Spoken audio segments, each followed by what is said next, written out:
Good afternoon, ladies and gentlemen. I'd like to welcome you to the Business and Utility Subcommittee. Today is Tuesday, February the 14th.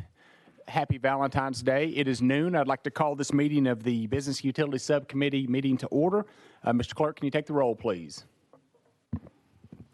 Representative Alexander, Burkhart, Clemens, Freeman, Hale, Holzclaw, Johnson, Marsh, Thompson, Vaughn, Vital, Zachary. Chairman, you have a quorum. Thank you, Mr. Clerk. Members, before we get started today, do we have any personal orders from the committee? If not, we'll go ahead and get started. Before we take up our calendar, we do have a few housekeeping things. Item number 3, House Bill 655 has been rolled 1 week.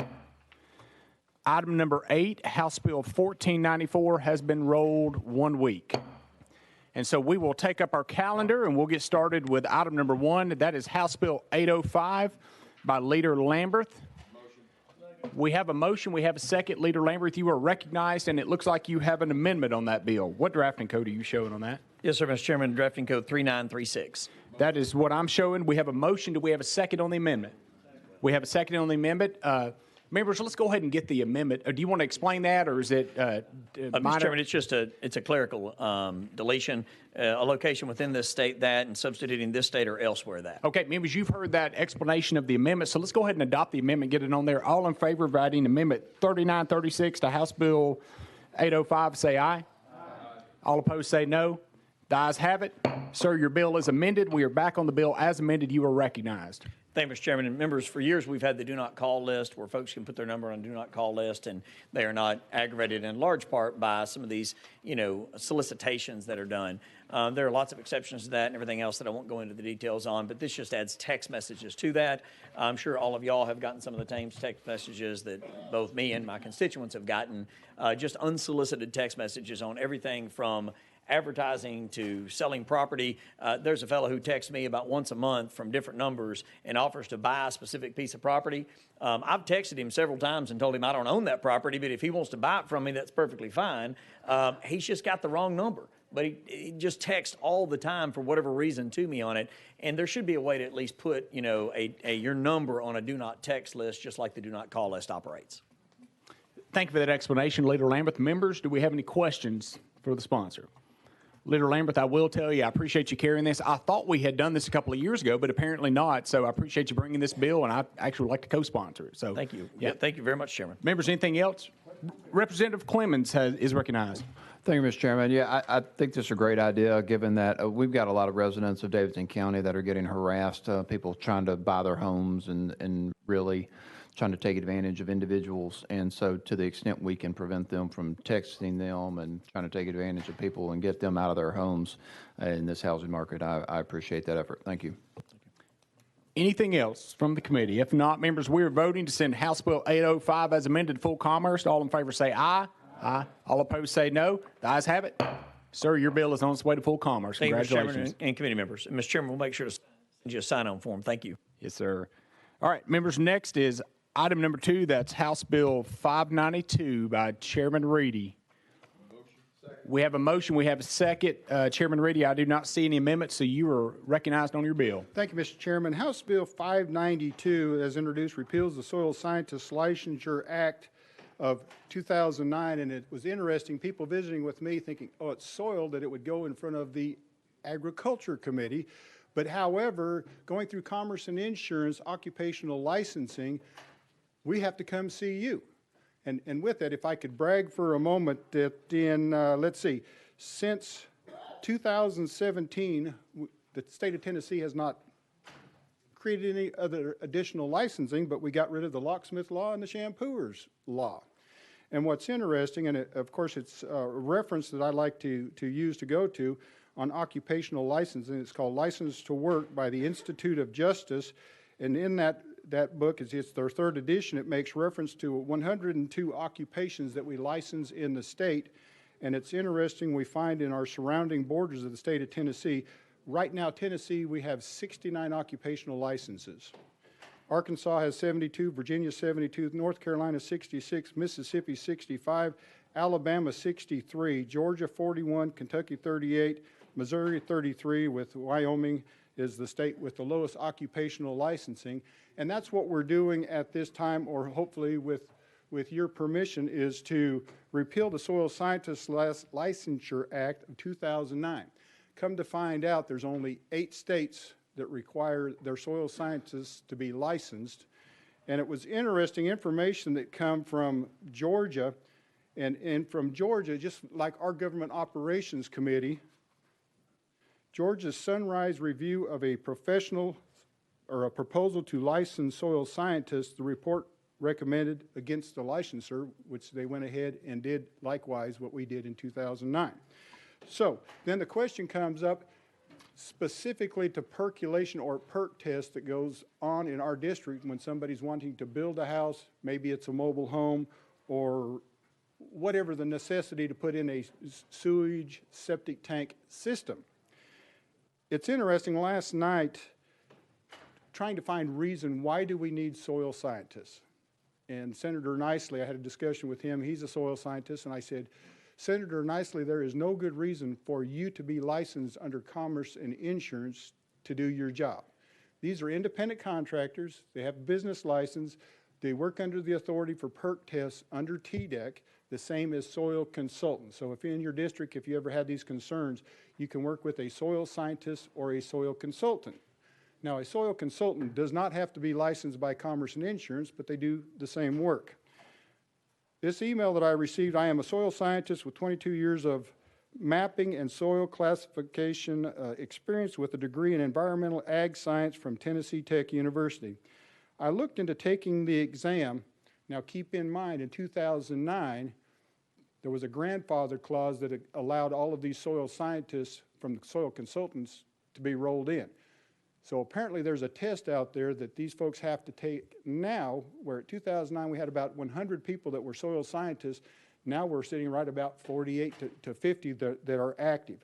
But they are not totally licensed to do everything under the authority of Commerce and Insurance. And then that's where this lady is coming to the point. Only about a quarter of the exam applies to the percolation test and soil classification. It is primarily geared towards crop advisors practicing in the Midwestern United States. Me, with my ag degree from Austin Peay State University, I said, well, okay, I've got the experience to be a soil scientist. What do I need to do to be approved by Commerce and Insurance? So I go on the state's website and then I click on it. All of the education and testing, it sends you to the state of Wisconsin to get that done. So we don't take care of it in our state. Another email I've got was a soil scientist out of North Carolina and asked me, why doesn't Tennessee have reciprocity with other states for soil scientists? So he's going through the process trying to be licensed by the state of Tennessee to work across state lines to take care of our constituents. Now with me, the newly formed House District 74, I pick up Stewart County, Henry County. So that in lies my question with how many folks in Kentucky that could work with TDEC, get their approval, and do work in Tennessee, because we've got such a backlog. And of course, the new mayor of Stewart County came to me and said, we haven't seen a soil scientist in 2 years. What's the problem? So since that time working with TDEC, we've been having that conversation. I asked, there was a soil graphic that I asked to be sent out to your offices, and I thought we could do it by dashboard, but I guess we could not. But here is a short list, and then I'll stop talking and start taking questions.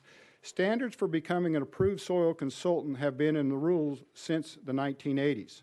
In 2009, Commerce and Insurance created a soil scientist licensure standard that applies to anyone practicing soil science in Tennessee. This applied to those approved soil consultants making maps for TDEC. So for the first year or so, those that were practicing were able to grandfather in, beginning in 2011, to become a licensed soil scientist. You had to meet their standard of academics, 3 years of experience, and pass the national test. And that's where the problem becomes, is the national test. If you could do that and meet the criteria to becoming an approved soil consultant, and I won't read the rest of this, a person also became an approved soil consultant.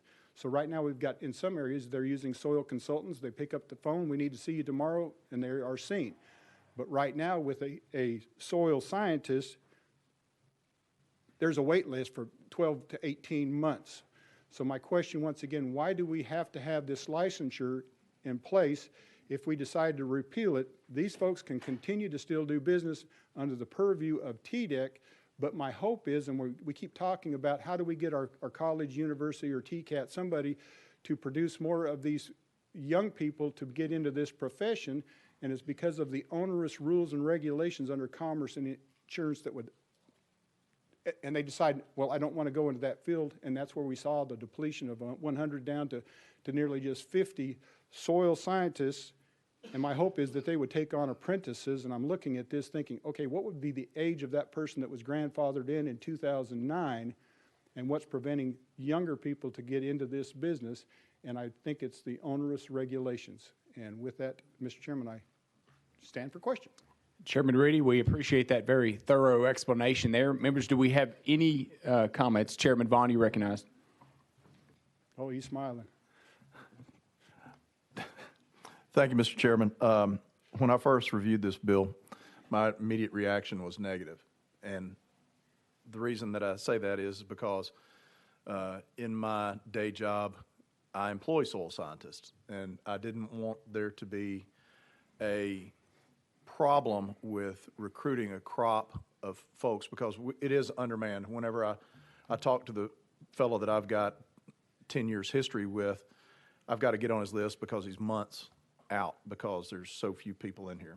So my immediate reaction was soil scientists are important. We don't need to get rid of that category of people. They supply great service, making sure that septic fields and decentralized sewer systems work properly. And so that was my first reaction when I saw that. And I started getting emails from people from around, like Representative Reedy was discussing.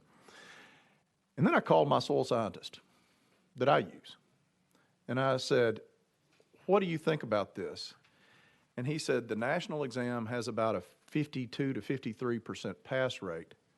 And he said, before we enacted this, he said, I was practicing the same way before we passed this licensing law 5 or 6 years ago. And he said, the reason then that we passed it was we thought that it would drive, if we added more professionalism into the field, that it would drive more people to want to go there. And he said, it has not had that effect. And whenever we see, I know that we've received a lot of mail from people, and generally I'm a pro-licensing guy. I hold 2 or 3 licenses with the state. I think they provide great consumer protections. But in this case, from hearing somebody that's in the field before the national exam was administered, he took the national exam, he passed the national exam, and he says it doesn't affect the way that I practice. I still have to meet TDEC standards. I am an approved TDEC soil consultant.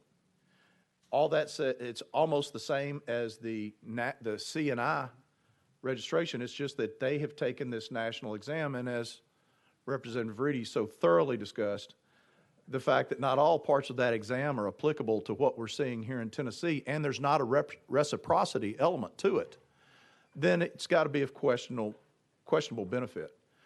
Anything that we can do to reduce unnecessary barriers to getting people into this industry, that's what I want to support. And in this case, TDEC and the requirements that they place on soil scientists before they get them on their approved list make sure that the quality control and quality aspect of these professionals is still intact.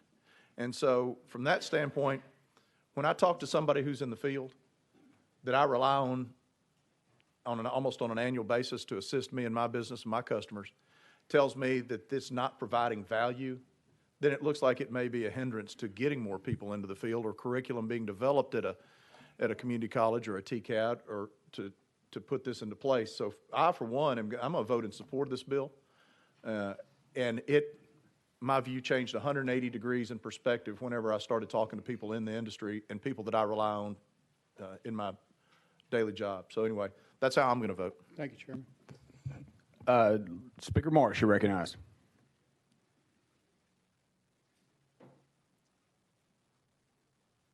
Oh, thank you. It's working. Broke. Oh, there it goes. Thank you, Mr. Chairman. Representative Reedy, I appreciate your thorough explanation. And one thing I'd like to ask, why did we do this in the first place? Why did we start the licensure? And the second part of that question is TDEC okay with this, or against it, or for it? Chairman Reedy, Yeah, recognize. thank you, Mr. Chairman and Representative Marsh. What was interesting, 2009, it was before my time spent here, so I did research on that, and I actually went to Will Walker with Government Operations, and he said it was quite the fight that it just barely passed because it was all up in the air, should we or should we not do this, which was already stated. We thought it was a good thing, and it was not a good thing. So when I was having this discussion with my new House district, then I visited with TDEC, and I said, we don't have a stance either way. He said, already we've got soil consultants that are not licensed doing this work. So then I reached out to Commerce and Insurance saying, do you have a problem with this? He said, yes, we remain neutral too. And honestly, I think it would just clear another occupation off of their list that they have to regulate from that department. Speaker Marsh. Thank you. Next up is Representative Clemens. Thank you, Mr. Chairman. Apologize, I didn't ask you this beforehand. It's kind of caught me off guard. We always certainly look at issues of overregulation and want to do away with any area that we're overregulating. But I do have the environmental concerns, and I think Representative Vaughn spoke to those a little bit, and his professional that assured him those issues would be taken care of or covered. But I'm unclear if the soil consultants aren't licensed. What is their training? If the soil consultants are going to basically replace the soil licensure, is that right? How's that going to play Chairman out? Reedy. Thank you, Mr. Chairman. With that was put into the process already working under TDEC. And of course, the Great Dust Bowl, everything that happened in the 1950s, the federal government mandated that all states had to come up with some kind of program protecting water and soil and loss thereof or quality thereof. And so that's when, and I don't have the exact date, when we took and created the Tennessee Department of Environment and Conservation to look after this water quality, especially when it comes to public health, which also through the health department, if you go get let's say that you're building a place, you go to the health department to first get the permit. And in that permit, you state what you're doing to that piece of soil, and then from there, you go onto the state's website, and if you actually go and look for the active, there's I think it's 4 pages.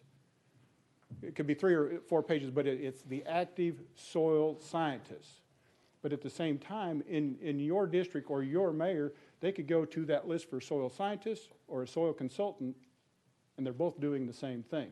Now, however, TDEC looks at it, if it's a multi-unit, a strip mall, something else, then not soil scientists or all soil consultants can do that job, and that's where TDEC kicks in, and come to find out they've got people on staff that will help do the PERT test or look at the sewage situation.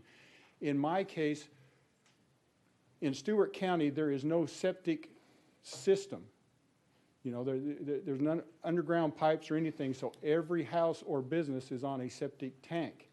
And so that created a new challenge in my district that I got educated on. So I don't know if I'm really answering your question, but they all, both soil scientists and soil consultants go through TDEC when it comes to the PERT tests and the jobs that they do. And it's just, was kind of ironic to me that we had to find out that one decided it needed to be a licensed profession to make, it's like Chairman Bond said, they had an initiative and then they found out that they kind of fell on their face, and now we got a backlog of 12 to 18, well, Stewart County says it's been 2 years since they've seen a soil scientist in that county, and we need help. And it's like, you do, because constituents, when you're trying to grow your communities, if they want to grow, and this is what's stopping them, who do we blame or who do we go to fix this? And it's been to TDEC.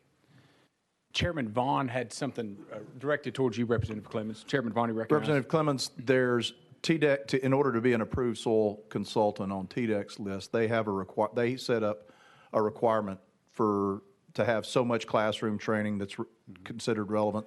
They also have you prepare maps. It's kind of you basically have to, it's not a written test, but you have to demonstrate your ability to provide these services to meet their expectations to get on their approved soil consultant list. Representative Clemens, do you have anything?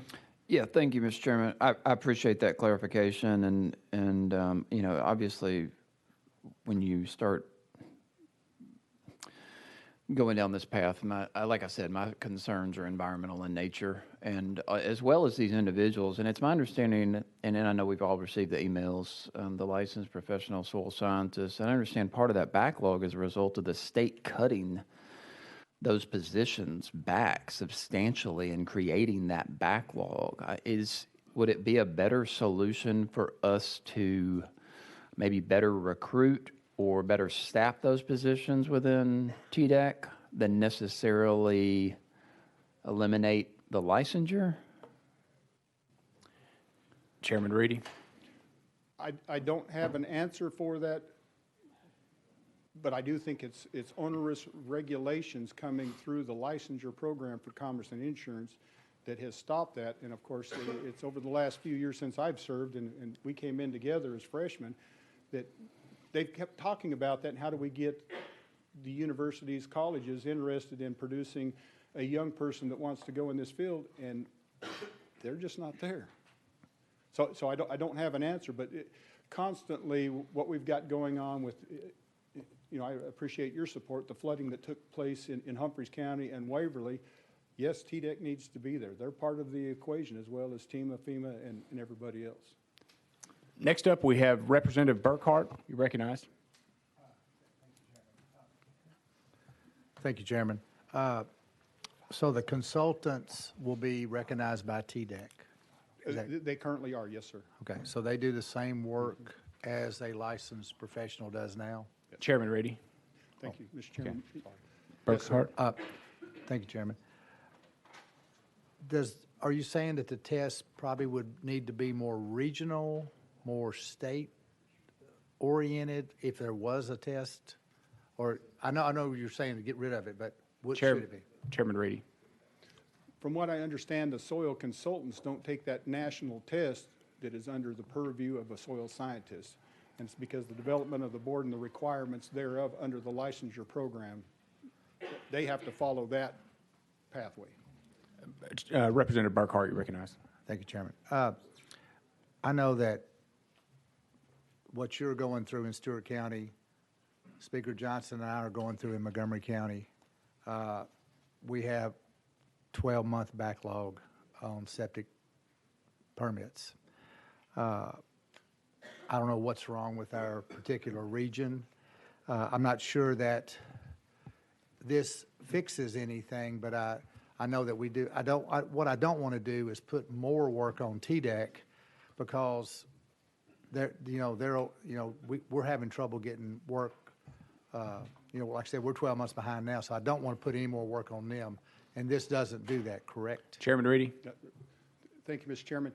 No, my hope is, and of course me representing the district you have now, especially with the Kentucky state line, like I said, being there's no reciprocity, our neighbors to the north cannot come down to Tennessee and do work. By getting rid of this regulation to get more folks interested on our state lines to visit with TDEC, get the qualifications they need, and allow them to do business in our state. And likewise, I'm guessing because of Kentucky not having a soil scientist program, I'm curious how many licensed soil scientists or soil consultants we have that are already working in Kentucky because there's no onerous regulation in that state.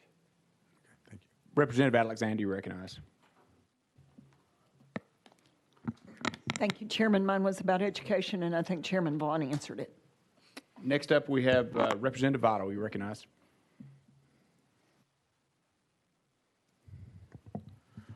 Thank you, Chairman Reedy. I appreciate the time we've spent talking about this. My concerns are twofold, and I think we've addressed them. I've talked to our resident civil engineer, but there's an environmental concern I have as Tennessee continues to develop rapidly and we're subdividing property, and so the groundwater impact. The whole reason about soil mapping is to prevent septic failure. Correct. My second question is about consumer protection. People are buying land in Tennessee and we need to make sure that their land perks. Are those issues going to be addressed with this new process if we eliminate this licensure? Chairman Reedy. It will continue as always, but they just won't be paying a fee to be licensed. So they'll continue to take care of that. Now, and of course, I appreciate your support, Flood Ready Tennessee, and talking about flood. Not only flooding is stormwater runoff, and especially in the Davidson County, Nashville area, we're finding out more and more incidents with stormwater runoff that we need to put our arms around. Now, the good thing about it, TDEC's come out with funding to help those communities specific to stormwater runoff, and what do we do with that? And of course, as we continue to build our infrastructure, we cover up soil that soaked up water, and creating it to run off and creating quite the mess, the dirty water in our creeks, streams, rivers, or flooding down Main Street in Waverly, Tennessee. And it becomes a problem, and it's a huge problem that's going to take a lot of conversation beyond what we're trying to do today. But to me, nothing will change. They will absolutely be able to work more freely without the burdens from Commerce and Insurance and having to renew a license and pay that department money every 2 years. Representative Vital, you have anything else? Just a quick follow-up. During the due diligence process, when a person comes to Tennessee to buy a piece of land that's being subdivided, will there be adequate opportunity to get a soil test done so that that property can be permitted properly for drainage and protection? Chairman Reedy. And thank you for that question, because that's what's going on in Montgomery County and Stewart County right now with the growth. And then it's trying to find somebody that will come out and do those tests. And mentioned already many times, there's a backlog 12 to 24 months in getting anybody out there to do that. Now, once again, TDEC has the ultimate authority over these two professions in getting it done. And every year, I don't want to say I argue with TDEC, but there's always the conversation on TDEC and what we can do better in the state of Tennessee. You and I and everybody on this committee, it is a concern statewide. The 3 grand divisions, our soil types act different in Middle Tennessee compared to just sand in West Tennessee. And then we look at East Tennessee. It's 3 great states really wrapped into one. Representative Vital, does that satisfy you, or you have Thank you. another? I've come a long way on this subject in the last 24 hours. I'm absorbing a lot. Thank you. Thank you. I think that brings us to the end of our list. So, members, we are now voting to send House Bill 592 to full commerce. All in favor say aye. Aye. All opposed say no. The ayes have it. Sir, your bill is on its way to full commerce. And Speaker Johnson, you're recognized for a personal order. Thank you, Mr. Chairman. We have a former colleague in the back of the room and mayor of Clarksville, Tennessee, Mayor Joe Pitts.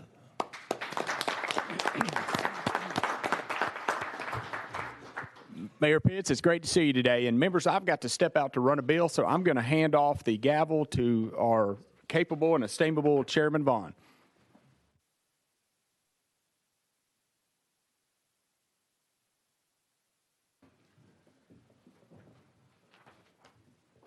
All righty, I'll try not to wreck this thing. Next up is House Bill 103 by Representative Parkinson.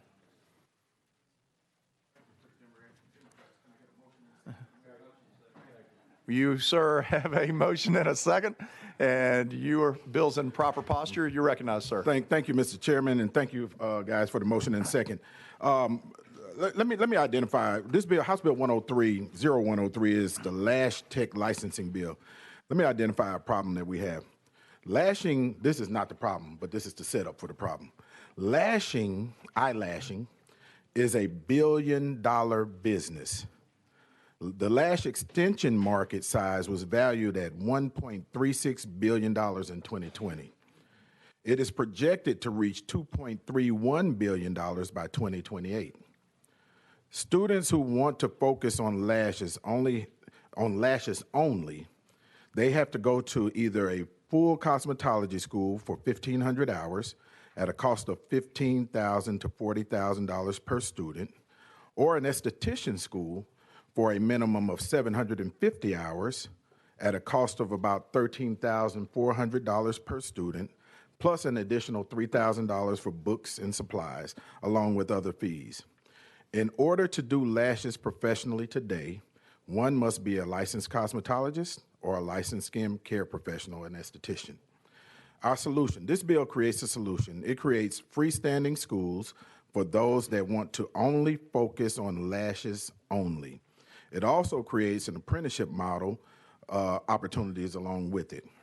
This bill is a pro-business bill that streamlines the process of becoming an eyelash technician in the state of Tennessee. It puts Tennesseans to work faster. It increases the number of licensed professionals in our state. It creates a new business that will produce new businesses and business owners and industry professionals. In 2013, we passed a similar bill with the same model for natural hair, and it has grown the natural hair industry by over 500%. The mechanics of the bill, it allows for freestanding schools for lash techs. Students will go to school for 300 hours versus that of 750 hours or 1,500 hours to become a licensed lash technician. It allows for the apprenticeship model where students can go to school for half of the required hours and then spend the other half of the required hours in a salon actually working and making money. The tuition fee for these schools will be exponentially lower than those of full cosmetology school or esthetician school. And our lash tech law is modeled after that law that Texas already has in place. And with that, members, I hope we can pass it to the full committee. Thank you, Representative. You know, there's times in my career up here that I sit and subject matter comes before us, and I realize that I'm very, in some cases, inadequate to deal with some of the information that has been presented. I'll admit, I did not know that the eyelash extension market was such a thing. I just may be one of those people that just noticed that suddenly, through generations, people's eyelashes have suddenly become plumper than they were when I was. I was fooled. I'll admit I was fooled. I didn't know there were things going on with people's eyelashes. Right. My question though for you is one, and again, this is me trying to educate myself, because we've gotten correspondence from folks who are typically anti-licensing dealing with this subject matter. Right now, let's say that I looked in the mirror and said, wow, those are some weak lashes you've got, my man. You have got to get in there and get those things plumped up and extended. Right. Would I have to go to a licensed cosmetologist, or are there places that I can go where unlicensed people will be following general rules of a standard practice of putting these things on in accordance with the manufacturer's recommendations? That's a question. Yes, sir. So if you were to get your lashes done today, you would go to a licensed cosmetologist or an esthetician. Okay. Yes, sir. All righty. So that was something I was not aware of. Does anybody else have any questions about this and bail me out from this situation?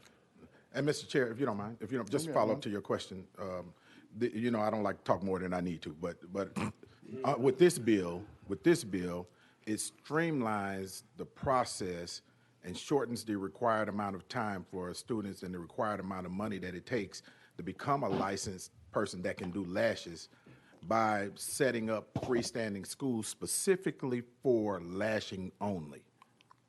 Understood. Yes, sir. Thank you. Speaker Johnson. Thank you, Mr. Chairman.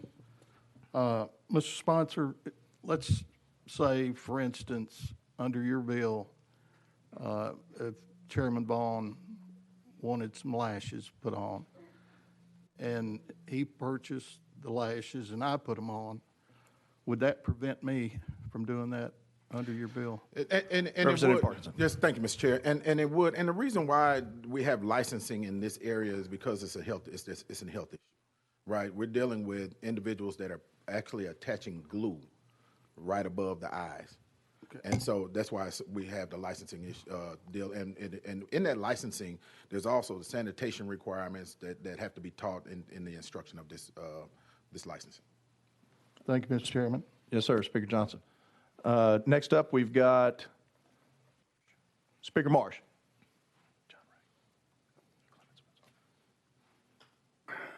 Thank you, Mr. Chairman.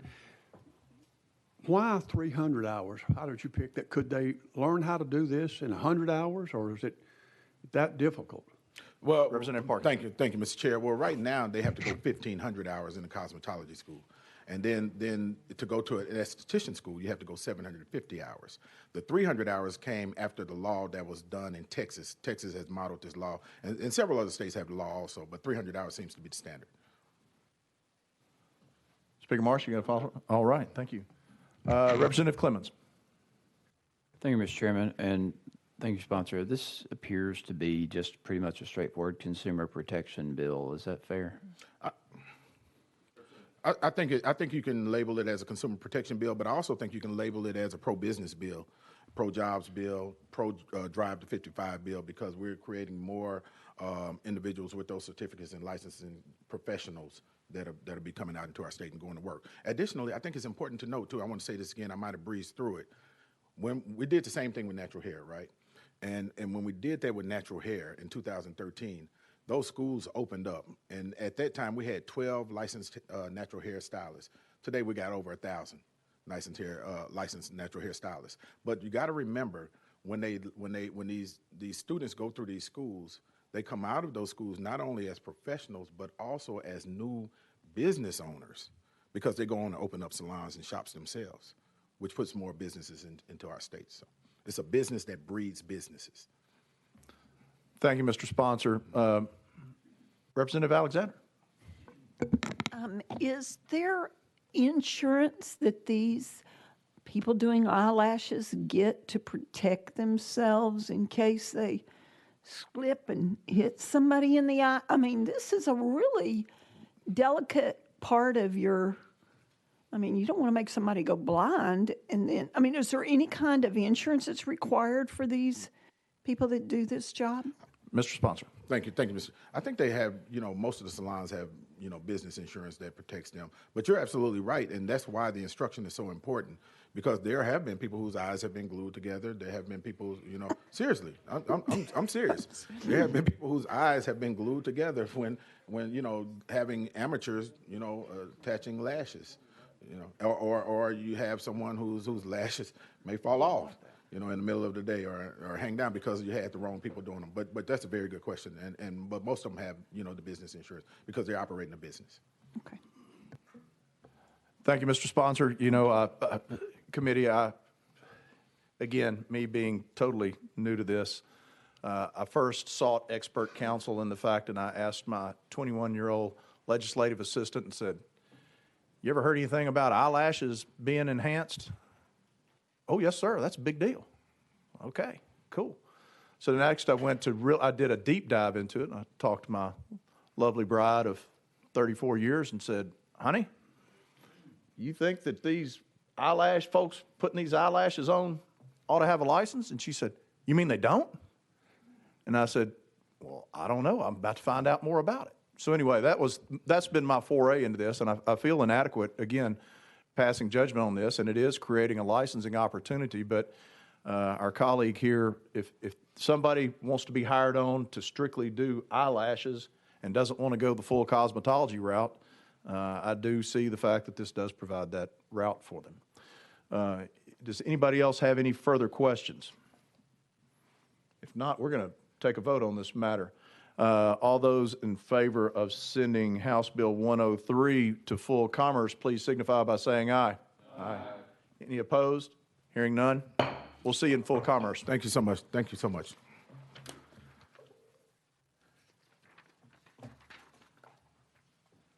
I don't know what it says about your chairman when he knows more about dirt than he does eyelashes, but be that as it may. Representative Powell, welcome. You're recognized, sir. House Joint Resolution 135. Thank you, Mr. Chairman. And I will say that some people believe a fallen eyelash can be good luck. So hopefully following a eyelash bill will also be fortuitous. By the way, did I hear a motion in a second over there? I thought I did. You're in perfect posture. After you, Representative Powell. Thank you, Mr. Chairman. So I have a resolution before you. And first of all, let me say I appreciate this subcommittee holding hearing you did last week. Unfortunately, I have a subcommittee at the same time, so I could not be in attendance, but I watched some of that after the fact, and I appreciate everyone's comments for the Tennessee Valley Authority pertaining to the weather event that took place. My resolution is very simple. It lays out, as most of you know, are well aware of that event that took place, and you've asked very tough questions. It requests them to address this energy issue so in future winter weather events, we don't have the same rolling blackouts take place in our state. That's as simple as I can make it, Mr. Chairman. Thank you, sir. So this is basically going to be a sternly worded letter that goes into their file. So we'll be able to pull it out and next time they do this, say, hey, you guys have messed up again. That is correct, Mr. Chairman. Excellent, excellent. Anybody have any questions or comments on this? If not, we are going to vote to send House Joint Resolution 135 to full commerce. All those in favor, please signify by saying aye. Aye. Any opposed? Hearing none, we'll see you in full commerce. Thank you, Mr. Chairman. In my next bill, we're still working on that. I know there's some questions we're trying to get right with some different interested parties. If I could roll House Bill 750 2 weeks, I would appreciate that. 2 weeks it is. House Bill 750 rolled 2 weeks, and we'll be back on this calendar at that time. We are now on House Bill 964. Representative Martin, it is good to see you, my friend.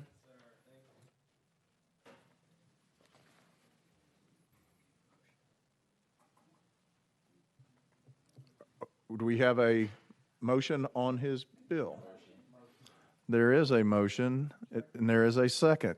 Sir, your bill is now in posture. This is House Bill 964. It is a Secretary of the State bill in regards to limited partnerships. So currently in Tennessee, corporations, LLCs, and general partnerships all can use doing business as DBAs in their registration with the Secretary of State. So this bill is just allowing limited partnerships to do the same. Additionally, this is going off of just allowing in many circumstances. It gives them additional protections, and then also any lenders oftentimes look at that when they're looking to see if they're going to loan money to those individuals. That is the bill as stated. Any questions? All right. Thank you, Representative Martin. Any member of the subcommittee? Speaker. Thank you, Mr. Chairman. Representative Martin, is this your first bill before this committee? It is, sir. Yes, sir. First one before. Thank you, this Mr. Chairman. committee. Anyone else have any pertinent questions for Representative Martin at this time? Anyone? I'd like to call the question. Speaker Marsh would like to call the question. With that, the question will be called. All those in favor of passing Representative Martin's House Bill 964, having to do with business organizations, please signify by saying aye. Aye. Any opposed?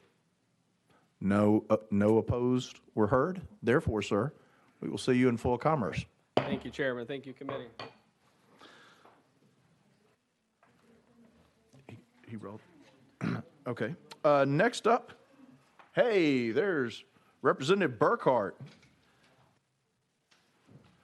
Representative Burkhart is going to be presenting on House Bill 349. We have a motion and a second. Representative Burkhart, you're recognized. Thank you, Chairman. This, too, is a Secretary of State Bill 349, drafting code 001054. This is simply a cleanup bill. What this bill does, it's a cleanup bill to create consistency in registered agencies language. Different parts of the code allow for different business types, corporations, LLC, and over the years, at different times, they've all been put in LLCs or corporations, S corporations, C corporations. And this is just a cleanup bill to get all the language exactly the same in all of them. And I'll entertain any questions you might have. All right, thank you. Speaker Johnson. Thank you, Mr. Chairman. Representative Burkhart, is this your first bill before this committee? That is a rumor that could be true, yes. Thank you, Mr. Chairman. Representative Burkhart, whenever we reply to questions here, we do not deal in rumor or innuendo. We deal with with fact as you know them. Thank you, Mr. Chairman. Yes, sir. Speaker Johnson is correct. Okay. That's great to know. Anybody else got any questions for Representative? Leader Clemens. Thank you, Mr. Chairman. I'm a little, can you explain why we need to change the qualifications for a registered agent? I haven't heard any concerns about that in the past, and I've served plenty of papers on registered agents, and I'm unclear kind of what you're trying to do here. Representative Burkhart.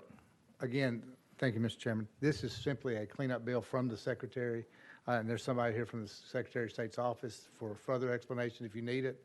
But this is simply just trying to get everybody, LLCs, corporations, everything with the same language. Chairman Clemens, you need some testimony from the Secretary of State. When they came to my office, they explained that was indeed, they were standardizing across all business formations to have the same definitions within them. But we will be happy to provide you with some testimony if you'd like to hear it. No, that's fine, Mr. Chair. I can speak to him before the next committee hearing. Okay. Thank you, sir. Anybody else got any questions for Representative Burkhart? Seeing none, we're voting to send House Bill 349 on to full commerce. All those in agreement with that, please signify by saying aye. Aye. Any opposed? Hearing none, we'll see you in full commerce. Thank you, Mr. Chairman. We are going to roll 487 to the heel of this agenda, hoping, well, we've got Mr. You know what, folks? All right, we are going to take a 5-minute recess and allow Chairman Boyd to see whether he sinks or swims over in criminal justice, and then if he's not back in 5 minutes, we'll put him off until next week and extend that agenda. But for right now, we're in a 5-minute recess.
Ladies and gentlemen, that concludes our brief 5-minute recess. So what we're going to do is we're going to actually roll right into another one.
Subcommittee.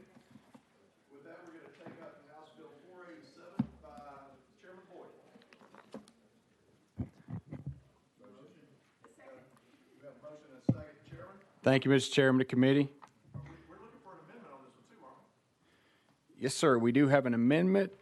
Bear with me just a moment. I believe the drafting code's 3872. Mr. Chairman, that is what I'm showing, 003872. I like it when we're in sync. Would you like to attach that amendment as it makes up the bill? Please, Mr. Chairman. All right, we're going to take up the amendment number 1, which is drafting code 3872 by Chairman Boyd. All those in favor of attaching that to the bill, please signify by saying aye. Aye. Any opposed? Hearing none. We're on the amendment. The amendment makes the bill, so you're in proper posture, Chairman Boyd. Thank you, Mr. Chairman. Committee, what this bill seeks to do is in Tennessee right now, cable and fiber that is physically on public property pays a franchise fee. So just to clarify, a satellite dish on the side of a house, there would be no franchise fee paid for that. There has recently been a class action lawsuit that has been filed and trying to encourage a lot of the municipalities across the state to get involved in that would require people to pay a franchise fee on streaming services. So that would be your Netflix, your Amazon Prime, your Hulu's, things like that. It's unprecedented, but there is a class action lawsuit. This would simply clarify that streaming services are not required to pay the franchise fee. Mr. Chairman, I'll take any questions. Thank you, sir. So basically, this is separating out content from actual physical plant, so to speak, with regards to the franchising fee that people pay for pole attachments and use of right-of-way and the physical plant aspect sort of delivering telecommunications to the home? That is right, Mr. Chairman. Currently, the franchise fee is paid just on the physical use of public property. And so, like I said, you said it well, it clarifies that just the usage of a streaming service, you would not be required to pay it. All right. Does anybody else have any further questions on that? If not, all those in favor of moving that on to full commerce, please signify by saying aye. Any opposed? No. We'll see you in full commerce, Chairman. Also now, House Bill 946 by Chairman Boyd as well. Thank you, Mr. Chairman. You're in proper posture, sir. Let's hear about 946. Thank you, Mr. Chairman. House Bill 946 simply puts into statute a definition for clean energy, a definition for renewable energy, and then lists some of the sources that would apply if there were ever any state, local, or political subdivision that had any clean or renewable energy requirements. Mr. Chairman, I'll take any questions. All right, thanks. I see Representative Freeman's hands up. Representative Freeman, you're recognized. Thank you, Mr. Chairman. And I just want to make sure I understand. So would this require them to consider all those forms of renewable energy in their implementation of their initiatives to require more renewable energy?